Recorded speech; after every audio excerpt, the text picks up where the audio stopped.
We know that these four things make companies irresistible. The reason that we know that is because we are kind of war and battle tested. Because we done it, baby. It's like an affinity for the frontier. People ask me a lot, they're like, you must not be scared. You never outgrow fear. You really don't. This company's not gonna work. Looking at me, telling me I'm gonna fail. That's what I want to do. I'm going to focus on owning the cows. I want you to know who's gonna buy you in 3 years. Do you think it's time that you become a big boy efficiency? Hey, welcome to the Acquirable podcast, where we make sure that you understand the 4 pillars that make your company irresistible: financials, efficiencies, Culture and scale. We know that these 4 things make companies irresistible to buyers. And really, the reason that we know that is because we are kind of war and battle tested. I mean, we've kind of both been through this. Because we done it, baby. We have actually done it, man. Well, so we thought we'd spend a little bit of time, I guess, further introducing ourselves and our stories and why we do what we do. You know, every one of us wake up in the morning and there's something inside of us that pushes us to do what we do. And Josh and I have kind of had a wild story through our lives. Very different story. But Josh, tell us a little bit about, in fact, I would love for you to start this introduction of you with, I think, one of the most important stories you've ever shared with me about your why, and it's the cows. Yeah. So I'm from, from Northern California, rural Northern California, Central Valley, born and bred. My family's been there since 1858. So just right after statehood, wave of German immigrants, came through, and my family was among that. So that's pre-railroad, dog. That's anytime you get into pre-railroad, we're getting back there. That's covered wagon time. Yeah. And I wish we had like more, just stories and letters or whatever from that time, but we don't, right? We know that that's the case, and there's articles and things from like the 20s and 30s about it, but like no firsthand accounts. I would love to go back and meet like my 5 times great grandpa who did that, because that's crazy. That right? is. He came from Germany, went to Illinois, and then to California. So twice left what was familiar to. But guys like him, are just like the people listening to this podcast. Yep. They are leaving the unfamiliar. They're forging something new, risking everything. Yeah. And so even your lineage is very much a representation of who we're talking to. Yeah, it's pioneering. It's like an affinity for the frontier, which I have still, right? And I think about this a lot. You and I have this framework, and you talked about it in your sermon the other day of chaos to order to dominion, being the creation order and being the order that you move in when you're building a company. Yeah. And like the physical frontier, what we learn about like in elementary school as being like the frontier, the American West, right? That's one frontier, but there's so many frontiers right now, right? Like I think about business frontiers. I think about being on the bleeding edge of like what a market is, what people are needing. I mean, there's a million frontiers around us. So, I mean, if you've got that like itch, you got that call, right? That like call to adventure into wild. That's what that is. And so that's what he had. That's what I have. That's what you have. So I'd love to meet that guy, because I bet I would get along with him. I bet you would too. Yeah, it's cool. Yeah. So that's kind of like the where. And so I grew up in that same business, cattle ranching. I grew up in town in South Sacramento, and we had cattle kind of all over South Sacramento County, East Sacramento County, and in the Delta region. And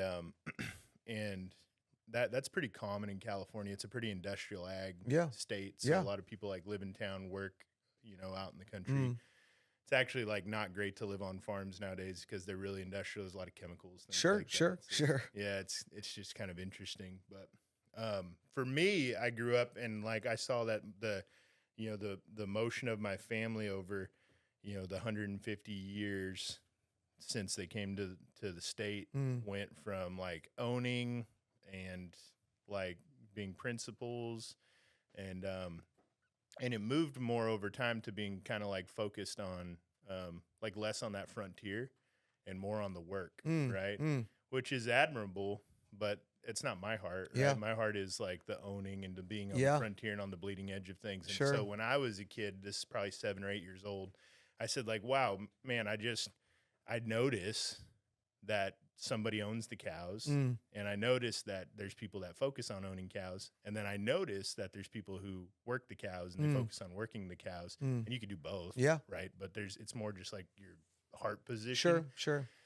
So I said, I'm going to focus on owning the cows. That's what I want to do. And so that really is the origin story of me being in finance and kind of like getting into to that and the direction that took me in business came from that. Wow, that's cool. That's really, really that's cool. where it came from. That still is my heart. That always has been focused on owning things, being a good steward of assets and like relationships and people and markets over long periods of time. Like that all came from that initial decision. I appreciate you asking about that. That's a deep story. Well, it's one that drew our relationship together, you know? Agreed. I mean, it was something that I could. So I grew up a preacher's kid. Yeah. And I watched my dad. My dad did some interesting things where he would always go to a church. So my dad was almost like a corporate pastor, if you will, where he would grow a church. And then he did this interesting thing. He would always go to the next church that had less people, but a bigger auditorium, Okay. a bigger, a sanctuary. Yeah, he's got an eye for the room to grow. Yeah. And so I watched how he would, let's see if I can get these numbers right, but he went from a church of 30, grew it to 100, went to a church of 80, grew it to 500, went to a church of 400, grew it to 2,000, went to a church of 1,500 to 4,000. And I would watch him do all these things, and that was the motion that I saw. And when I was in college, I read a book by a guy that started a church. And it was called Rediscovering Church. And it was all about this notion of going into a place that there was an opportunity to start something new. And I remember one night I was in my apartment in New York. I went to school right outside of Manhattan, and I was reading this book, and it was all my roommates were asleep, and it was like a small little apartment in New York. And so I was candle lit, and I was reading this book. And I remember right then and there saying, I'm going to start one of these. Yeah. And I remember I went to my dad and I said, Dad, my dad is the ultimate cheerleader of his kids. He would always introduce us to people and say, this is my son, Josh. He's a champion. Yeah. And I'm like, Dad, I've never won anything. Like, what am I a champion of? That's a really cool disposition as a dad. He would say it all the time. This is my son, Josh. He's a champion. And I'm like, so I went to him. I was like, Dad, I think I want to start one of these. And he's like, and I was 23. Yeah. I mean, and he's like, you can do it. Let's do it. And not because it was on my own, but I ended up moving to San Diego. I started a church in my apartment. I didn't know anybody in this town. I got a job at 24 Hour Fitness just to work the front desk to meet people. And we ended up growing that church to 1,000 people, and about 1,000. And during that season of my life, I had just, like you said, like the hunger to get into new markets, try new things, do new things. I call it the frontier itch, man. It is an itch. It's an itch. It's a longing, and it's like, and it's a calling. I think it's, like I was listening to somebody's take on like Abraham and leaving his father's home. Like that's the feeling. Yeah. Like you're feeling pulled to like a great adventure, the unknown. People ask me a lot. They're like, you must not be scared. And it's not true, right? Oh my gosh, petrified. Yeah. Every time I would do something new, it was like that feeling all over again of failure, fear, unknown. Yeah. You never outgrow fear. You really don't. And I don't know that you even should. No, I don't think so. Somebody said to Haley and I, like, about a year ago, like after we bought our current house, and then the story, like all the rentals and everything, and we really we felt like we stepped out in faith, took some risks. Yeah. And somebody said to the two of us, like, man, you two have always done ballsy things. Mm-hmm. Yeah. No, they said you two are always such ballsy people. Yeah. And I said, we're not ballsy people, but we do ballsy things. And I think that's the tension that, you and I have talked about this. This is the first time you've started a business. Yeah. And I told you there's a book called The Alchemist. And I remember listening to the audiobook. I remember right where I was running through the trails in Rancho Penasquitos, and I was listening to this book for the first time. And there's a statement in there that says that when you go to do something bold and big, the whole world conspires to help you. Yeah. And you're feeling that, huh? I am. You told me that you told me that like within a day or two of launching this firm, and I believed it, and like and I know I always say that to you when I don't understand something. I say Yeah. I'm gonna believe you on this, Yeah, yeah. right? Which is my way of saying like, dude, I have no idea what you're talking Yeah, about, yeah. but I'm gonna act like it's true, Yeah. and it's very true. Like it was so quick to see that like people were excited by it. I didn't really understand that. I didn't really understand it. I can't say I do understand that Mm. now, except for there is like a camaraderie Yeah. amongst. There's definitely a camaraderie amongst people that have like started Yep. things because you know what Yeah, the person's absolutely. going through. Absolutely. No, it's a fraternity Yeah, or a sorority. I mean, it is. It's a group that goes, and it's what you just said. I don't. I think there are entrepreneurs that are, to use your term, ballsy. yeah, Um, I think what really at the core of all of us are, it's not that we're fearless. It's not that we're so sure of ourselves. It's that we're willing yeah, to go there and find out. yeah. Like they said in Goodwill Hunting, go see about a girl. Mm-hmm. And he just said this, like, I got to go see about a girl, man. I Yeah. got to go see about it. And I don't know if it's going to work out or not, But you gotta go find out. but I'm not going to be on my deathbed going, man, I wonder. I wonder. And I think that's what's fun about what we get to do in this season. And we'll kind of go through some of our stories, but there's nothing more beautiful than sitting in that fraternity with folks like you listening and saying, man, we're going to help you finish this story. And we were just with a guy the other day that we're selling his company for, and he already has begun to map out his next move, and it's nothing to do with what he's doing right now. He's in a physical products company, and he's about to go in, which he's still a physical products, but it's more of on the tech side, and he's gonna go into the hydration water side, and it's just like there's something beautiful about saying we're gonna help you finish this story, but we're also gonna teach you some things that you can carry to the next. that you can carry to the next. And that's what Stone Canyon Acquirable is all about, is these fundamentals. And so, let's talk a little bit about our fundamentals and kind of maybe where we even discovered these things along the journey.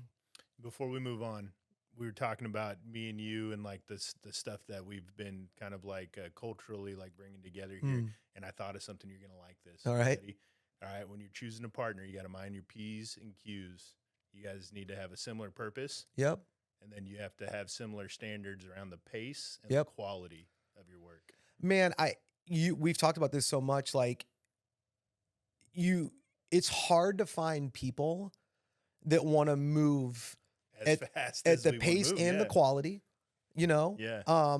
and are willing. Something I've appreciated about you is, because I've come from the tech world and the platform business, Yeah. I started kind of introducing a little bit this concept of like platform and enterprise offering versus just a single offering. And it's been so fun to watch you go. Number one, the other thing I think that's really important is can you learn and digest information quickly? And I think you have taught me so much about investment banking because obviously I don't know anything about it. I'm learning I think quickly. But I think to be in a partnership where you're like, man, we're going to get into spaces that we don't know. Yeah. We're going to learn quick and we're going to just trust what the other person knows. And I think I've certainly felt that way with you, not only towards me, but also, man, just keep talking about investment banking. Yeah. Just keep talking. Let me ask a million questions and understand this. I think a genuine curiosity, Yeah. right, coming from like true humility, Yeah. is at the core of it, Yep. right? And then like you and I, like I said, like shared purpose. We Yep. have at a deep level, like we have a shared purpose of Yeah. why we do things. Yeah. And so like there's alignment there. There's no question of like, are we going down a path that's going to lead to something that's not good for you or Yeah. for me, right? Like Yeah. it's like let's just run because we trust the direction here. So let's double tap on that a little bit. What's Yeah. your why, man? Why are you doing this? Yeah. Well, I think, at the real center of it is like I feel like I've been given talents, Yep. and I'm not going to bury those talents. Mhm. And I feel like I've been called to something that's on the frontier perpetually, right? Yeah. So once you get to Illinois and you meet a woman there, then you're gonna leave, and Yeah. you're gonna leave your home twice, Yeah. right? Yeah. Like I feel that I've been called to perpetually be on a frontier, Mm. right? And so once I notice the surroundings, like kind of in a situation or business situation starting to get familiar, that's sign to me that it's time to go find another frontier, right? Mm. And I want to leave behind, because I feel like that's also been part of the calling. And if it's not explicit enough, like the calling is from God, Yeah. right? Sure. And like I want to leave behind like homesteads, Yep. right? But then Yeah. like it's time to go build and develop. I think Yeah. at my core, like the talent is around like is like building Mm. and being, especially when it comes to money and finances, Mm. just like being a builder Yeah. that's like really capable with those Yeah. resources. Yeah. Yeah. Um, and so I'm not gonna bury those. I feel like I've been called to put the chips on the table, Yeah. I right? love that. I think for me, in a very similar way, but some different nomenclature, like I feel like I'm called to wonder in the unknown. And, similar to you, as soon as something gets familiar, Yeah. it actually becomes unattractive to me, which is very odd. But I think for me, just the wonder in the unknown, the discovery, and since you're kind of getting to know this now, we're both very rooted in our faith. Um, Scripture has this incredible phrase. It says, "Teach us to number our days, O Lord, that we may gain a heart of wisdom." And the thought behind it is, when you recognize that you have a finite number of days on this earth, it actually makes you wise, Yeah. because you think about every day as value. This day is valuable. Tomorrow's not promised.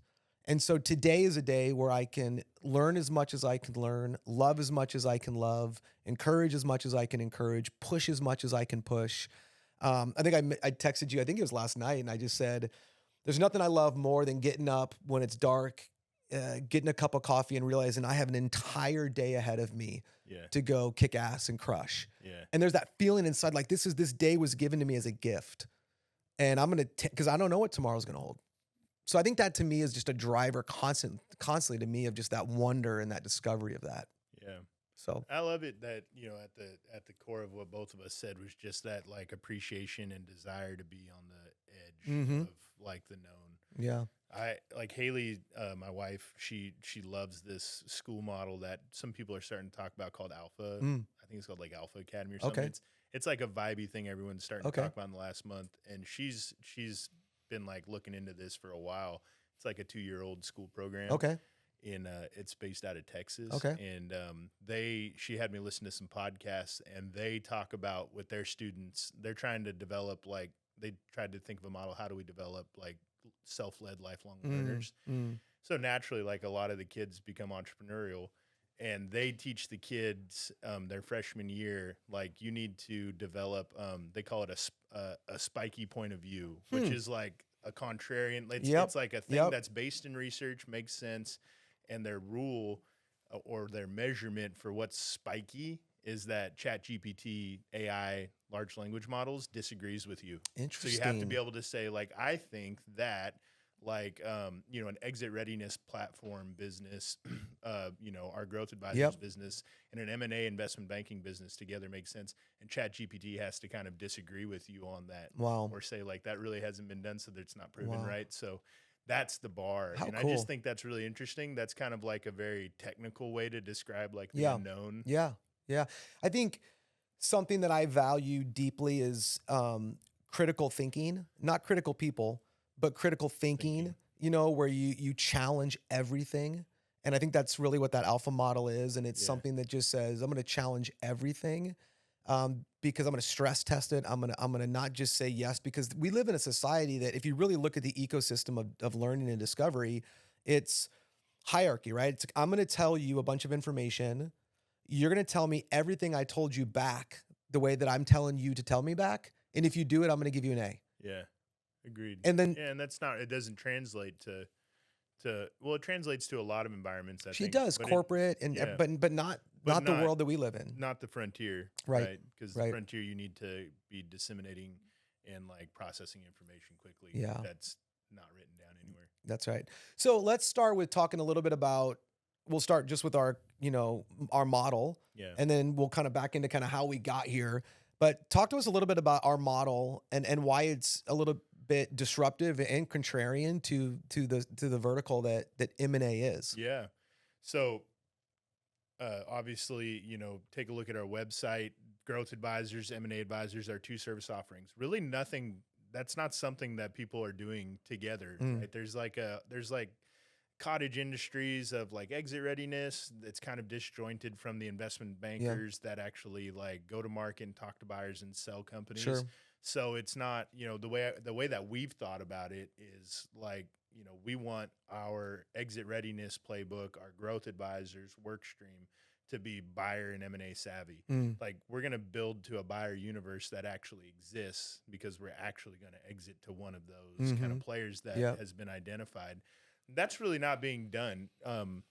Smart people, smart owners of companies do that as a process, but it's not being offered the way that we offer it, like as a service, if you will, in partnership with other companies. So that's a contrarian, that's a spiky point of view, right?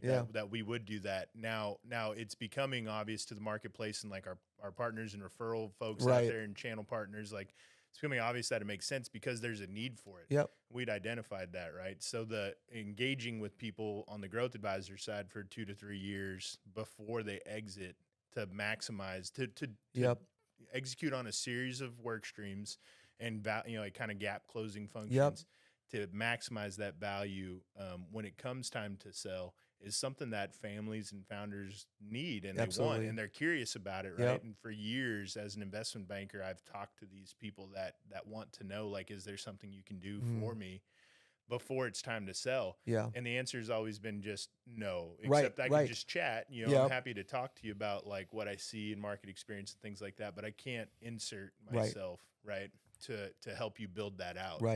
And that's what you and I built together. I want to hear you just kind of talk a little bit about your experience in that, because you you brought so much experience on the build to sell kind of front that I really don't have. And so I want to just hear you talk about it. What's interesting is that life is so benevolent in that it gives you things that you never were looking for. And life is also tragic where it gives you things you were never looking for. So I have started a church, 3 software companies, a production company. And I'd always, similar to probably folks listening to this, I'd always built something to my ability. And I had a hard time busting through my own kind of Willy Wonka ability and actually building something greater than myself because I really didn't understand the motions until COVID. And during COVID, we had a lot of enterprise clients, Visa, Weight Watchers, United Nations, HP. And when COVID happened, they came to me and said, hey, we don't want to buy another platform. Would you build virtual? And if you guys can all remember, like 2020, we were still like barely Skyping, barely using some Google video stuff. I hated Zoom meetings. Can you just come to my office or do a conference call? Yeah. I mean, it was it wasn't familiar. Now, if somebody's not on a video, it's like, it's rude. It's like, get on the, so I said, yeah, let's do it. And so we did it. And I knew that the build was going to be greater than what we had financing for, because it was just that talk about the frontier back then. It was like, it was a quick frontier, but it was a frontier. Long story short, I knew a guy that was a Portco executive at Insight Partners, which is a $100 billion fund out of New York, largest software-only VC in the world. And I reached out to him and I said, hey, I think I want to raise. I've never raised before, but I've built multiple businesses that always were cash flow positive, never didn't profit share, never missed a paycheck, ran good businesses. And he said to me, nobody cares what you've done until you've done $1 million in bookings. So he said, call me when you've done $1 million in bookings and we'll talk. And I'm sorry, $100,000 in bookings. And within 90 days we had done, no, it was $1 million. Within 90 days we'd done $1 million in bookings. And I called him, I said, I'm ready to raise. And we ended up raising a lot of money from Insight Partners. But here was the interesting thing. When I sat with one of the co-founders of Insight Partners, Jerry Murdoch, an incredible guy, he said to me, he goes, I'm going to give you the seed in Series A. I'm going to make that possible. But before I give you this money, I want you to know who's going to buy you in 3 years because we're going to be out of this thing in 3 years. We will not be in this longer than 3 years. And I was such a like obtuse thought Yeah. of like Just a foreign. spiky Yeah. thought. You're like, wait a minute, I'm going to build a company when I have a 36-month clock that starts today. And he's like, yeah, we're going to wrap up into something. And I want you to tell me who we're going to sell to and what it is that they want in this vertical. And so literally day one, before I ever received capital, I was already having to think about who I was going to sell for, what they were going to buy, that we needed to deliver, and not just one. So it's kind of like, okay, identified Like a universe. Yeah. the buyer universe, looked at the different products they didn't have, but they had customer bases of, 10,000, 100,000 customers, but they didn't have this tooling. So how are we going to build this tooling so that they were going to be able to bolt on, pay us a bunch of money, and get out of this thing? That was the first like big learning for me. Oh, Yeah. wow. You're already building for the exit in mind. We talk a lot about that with our clients, right? Yeah. We're like, hey, your side of the house goes in, looks the buyer universe. Who is it that we think we're going to sell for? What do they need? The GA side comes in and says, how do we make sure that this company is ready to be acquired by them? The second one, and this was probably equally or more important, was they said, you don't know what you're doing. And I said, I agree. I mean, it's I agree. And they said, so we want you to go recruit some top players from our portco. And they wanted to see if I could. Yeah. They were like, could you woo some of our top players Somebody like that. Yeah. away to come run with you? That's going to be a tell sign for us. So I started calling these portco execs from Boston and the Bay Area and all these different people. And fortunately, I was a good vision caster and had good energy, and these guys and gals were excited to come work with me. But what I began to learn was these fundamental motions that would make our company Juno acquirable. But they weren't skills I had. I was not a really strong in efficiencies because I'm your typical founder that's just ready, fire, aim. Deals will cover a multitude of sins. Yeah. That was one. Finances, I don't have a finance background. I'm still can barely use Excel. And so I was not a finance guy. And I tell the story whenever I got my first financial package from our CFO, I didn't even know how to read it. Yeah. I'm like, man, these charts all over the place. I don't even know what's going on here. The latter two I was good at, culture and scale. But what we begin to realize with these four fundamentals, when they are dialed, when your domain knowledge is strong in them, I'll never forget, and I'm sorry I'm belaboring my story here a little bit, but I was in Spain. I was over there in Spain with both some clients and family, and one of our big investors, Walt Scott, called me and he started peppering me with my numbers, churn, CAC. I mean, all these different things. He just and I'm in an Uber, and I remember he said to me, and I'm not going to say the word he said, but he said, do you think it's time that you become a big boy effing CEO? And I remember sitting there on the phone, like embarrassed, Yeah. humbled, and like ready. Yeah. Yeah, I am, sir. Yeah. And he was right. He's like, Yeah. you don't know your numbers, dude. Yeah.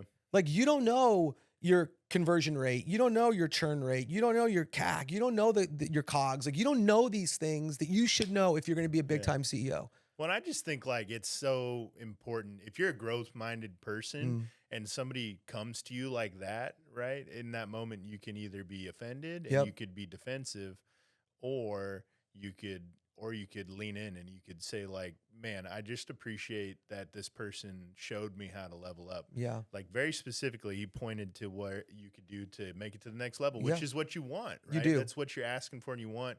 It comes harsh sometimes, but I just think about that. Like if you've got the exit in mind, especially, and there's like, light at the end of the tunnel, that kind of hard feedback is so constructive. Well, what I didn't know that he clearly knew, this guy was, I won't say what his net worth was because I've mentioned his name, but he had some really big exits. Yeah. I mean, let's just say worth more than Justin Bieber.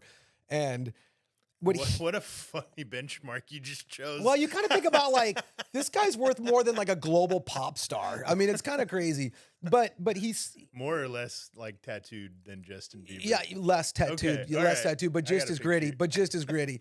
But what he knew that I didn't know was there's going to come a day when I'm going to sit in a buyer meeting Yeah. and sophisticated buyers are going to ask, honestly, these aren't even sophisticated questions. No, they're just table stakes questions. Yeah. But he knew that I would sit in a room at the precipice of exiting this company and I would become resistible or irresistible. And it was all going to come down to if I knew how to run this business or not. And so when we look at our fundamentals and we say, you're going to get pressed on your efficiencies, you're going to get pressed on your finances, you will get pressed on your culture, because you say this a lot, like somebody's trying to put stress on your business. Talk a little bit about how you Yeah. see and talk about stress. Yeah, I love to talk about like the reason to make sure things are dialed, because I think it just brings it home more for founders. Sometimes like an exit is kind of like a blurry long distance view. They may not have been through an exit before, and maybe they just don't understand. Maybe they've never raised a lot of capital, done add-on acquisition. So I just described to them that there's a lot of stress that someone is proposing to put on your business. Yep. That can either be because they give you a chunk of capital to grow this thing really quickly. It could be because they acquire you and the integration is going to stretch you, or it's maybe you're going to acquire some other companies and you're going to stretch your team itself in the integration. Yep. Or you're going to take on some debt, and that debt introduces a requirement for discipline, right? And so I just refer to those, like that suite of things, as stressors. There's stressors that get put on a business, and if those fundamentals are dialed, then the stress can be absorbed and handled. Yep. And if they're not, then you will feel it. It'll show up in different ways. I kind of think of it also like having a good exercise routine or something like that. Yeah. If you have like a dialed in routine, personally, and stressful times come, you fall back on that routine and you're able to make it through a stressful time. That's right. But if you're not, and you're kind of willy-nilly, like Yep. your bedtime, your wake up time's inconsistent, your eating's inconsistent, like your habits with your family are inconsistent, putting stress on you will, like by the end of a week, have you losing your mind. That's right. Right. And so it's very similar in a corporate setting. Yeah. And so these questions that a sophisticated buyer is asking you, they're not as much worried about fixing them. And then we're going to loop back to that, because when you don't know these, it's going to hurt you badly on a multiple. They're not worried. They know how to do it. Listen, if your efficiencies are off, we'll fix it. Yeah, they know how to fix it. If your finances are off, we'll fix it.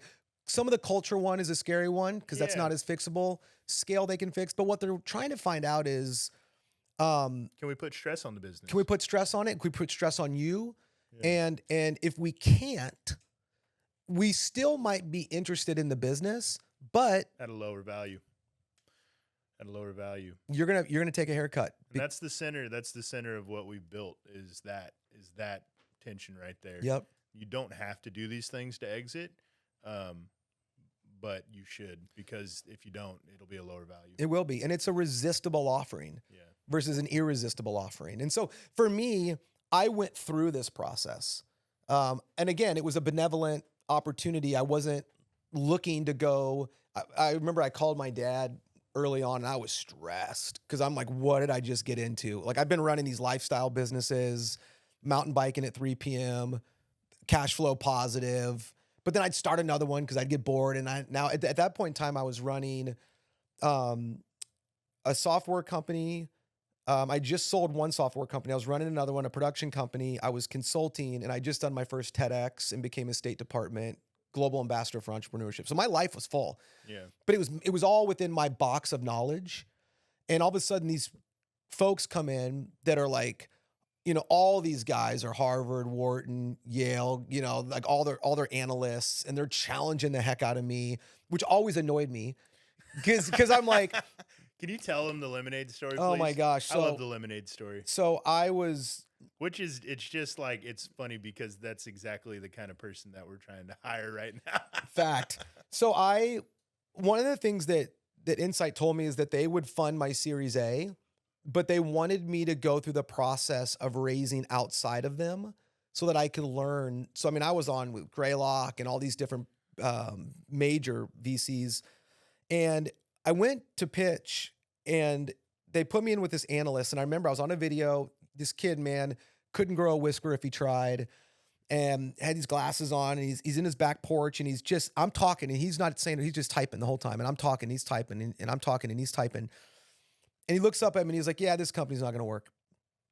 And I'm like, dude, you're like 23. Like, you've never done anything. You haven't even talked to me.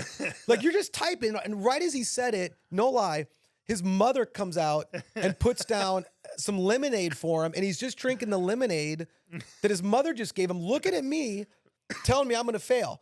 And I remember calling Jerry and talking to him about it. He goes, look, you have to understand how to sell to analysts. Yeah. And that was the big thing I learned, Josh, is like, I knew how to sell to a SVP, a CEO. Yeah. I could sell vision. That's not what the business that we're in. No. And I always say, and I've said for years to clients, like, when you sell a company, we first sell it to somebody who's maybe like a chairman level or a CEO level. That's vision, right? That's vision and alignment on kind of that level. After that, we've got to sell it to the analysts. We've got to sell it to the CFO, the COO. We've got to sell it to the head of sales and marketing. Then we have to sell it to their tax CPAs. We got to sell it to their quality of earnings team. We got to sell it to their lawyers. And do you know what none of those people like? Is risk, man. Risk, yeah. Vision, no, excitement. They don't like it. They make some, and that's what Jerry would tell me. He's like, Josh, here's the thing. You don't know how to sell to the analytical mind. You know how to sell to the vision mind. The problem is, if you don't learn to sell the analytical mind, you're never going to get anywhere. What they want to trust, they don't want to dream. Yeah. And it's true. Like, you really have to, in an M&A process, you have to be prepared to sell the vision, and then you got to be prepared quickly to back off and back it up. Back off and back it up, right? With the hard data. Because if you go and you have the same conversation you just had with the CEO of a portfolio company, and now you're talking to like the analyst at the private equity firm or something like that, I don't know. They're not going to like it. They're not. But like you're saying, yeah, it's actually going to be a turnoff for them. It is a turnoff. So it's been interesting. So I went through that process, and we exited, which was amazing. Like, we went from me and my co-founder to 136 employees in 1 year. We built virtual tech platforms for, you name it, man, the World Health Organization, the NBA, major hospital institutions. We were training NBA refs during COVID.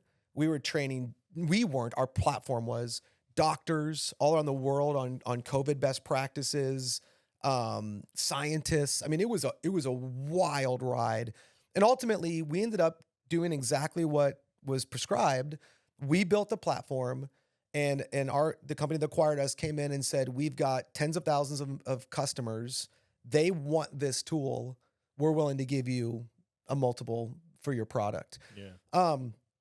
But going through that process is interesting to me now in the work that we're doing, because I sit with all these CEOs and I'm like, man, you guys need this. Yeah. Then we will, right? We'll tell us some stories of. Well, I think the thing I'm like really grateful for is that experience with Insight is world class, right?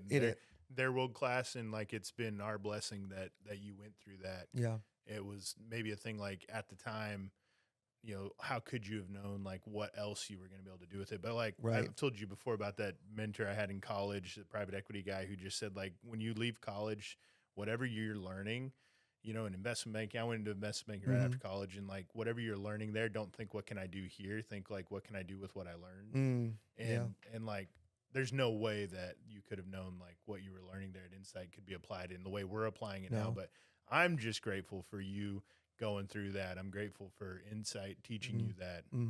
Well, I am too. And that's what my dad had told me when I was going through it, because I was so stressed, Josh. I mean, and for another story, I mean, I hit all-time panic attacks. I was on beta blockers. It's interesting, like, as a first-time founder here, like the perverse like camaraderie amongst people who've had panic attacks. Oh, it's almost like a bro, you had a panic attack? Yeah, me too. What's up? Yeah. You're in. Yeah, it's You're kind of in. like You're that, in. man. And You're I'm and in. I'm like Yeah. I'm like surprised, you know, like you were there. You weren't physically there because I was flat in the floor in the shower, but you know, but like, you know, you walked with me through the first time I had a panic attack, and then like I started to be very open with Yep. it to other people, and it was insane, the dichotomy. The people who said, yes, I've had panic attacks, like all of them founder CEOs. I don't Wild. think I've been told yes by anyone else Yeah, no. except like a founder CEO. And I've asked a decent number of people. I'm not going around telling everybody my story Right, here, right, but right, right. like, you know, I'm just curious when people are stressed, like, oh, have you ever had a panic attack? You know, and it's like, no, nobody. Except founder CEOs, not even really like kind of hired gun CEOs. It's a different thing. It is a different thing. And what's been interesting to me as we begin to work with all the companies that we're selling right now is, dude, it's like cringe. Like I'll sit in these meetings because we've had some buyer seller meetings, right? Yeah. Or I'll cringe when it's just us, and I'm like, hey, I'll ask them a question like Walt asked me, Yeah. and they'll say things. It's something like, or we were with one client, and I was put stress on the business in terms of what I felt like the future of the business was. And the individual said to me, you don't need to worry about that. This market is only going up and to the right. Yeah. And do you remember I did the research on it and I Yeah, and showed it you, wasn't. and it was going like this. Yeah. And it was such they were so unfamiliar with the questions that they're going to get asked. Yeah. And they were so flippant and dismissive. It's a rigor. It's like a rigor and a standard of like quality backing behind a vision and a feeling that people just aren't accustomed to. That's right.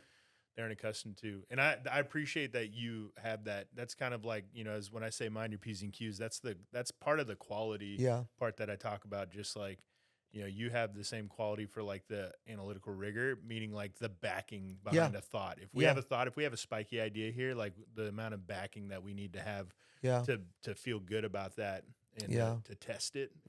I think we have like a similar, maybe same level of standard there. Yeah. You know, it's, I think about the mentors I've had in my life and how, one of the most significant mentors in my life was the former global CEO of Burger King. And he would always talk about pre-mortems. Yeah. And he's like, pre-mortem everything. Everybody post-mortems. Yeah. Oh my gosh, everything fell apart. It didn't work out. What went wrong?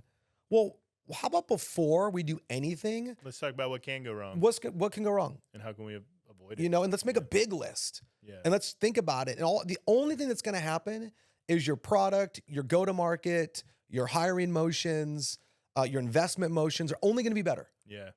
You know, that I love Warren Buffett and his partner, Charlie Munger, who I like as much, not as well known. He used to say this thing, like, if I could only have one question answered, but I was guaranteed to get it answered, it would be, where am I going to die? Because then I just won't go there. That's good. Right? I like that. I like that. And that's a pre-mortem, right? It's like, hey, where are we going to die? What are these hills that we're going to die on? What are the like battlefields we're going to die on? And how can we either go into them like armed up, because now we know that there's a high chance of us getting our clock clean. Right. Or like we can just not go there if that's a decision we get to make. I love that. Hey, as we kind of wind out this time together, share just with folks listening, man, just give them some encouragement, some things to think about. How do they need to be stepping into this space as they start to think about selling? Yeah. I would just open with this, and I think this is so important. Know that it's within your control. Like if you have an exit kind of on the horizon, you think it's the right thing for you or for your family or for the company, you have control over your destiny. I'm not saying it's going to be easy. I'm not saying it's going to be fast, but if you have that mind and you're thinking about it ahead of time, there is a series of known work streams that people do and have done and that we know how to do that you can take on, and it will put you in the driver's seat, in control of your destiny as you approach that exit. It's not something to feel anxious about. Right. It's something to feel like you have control over.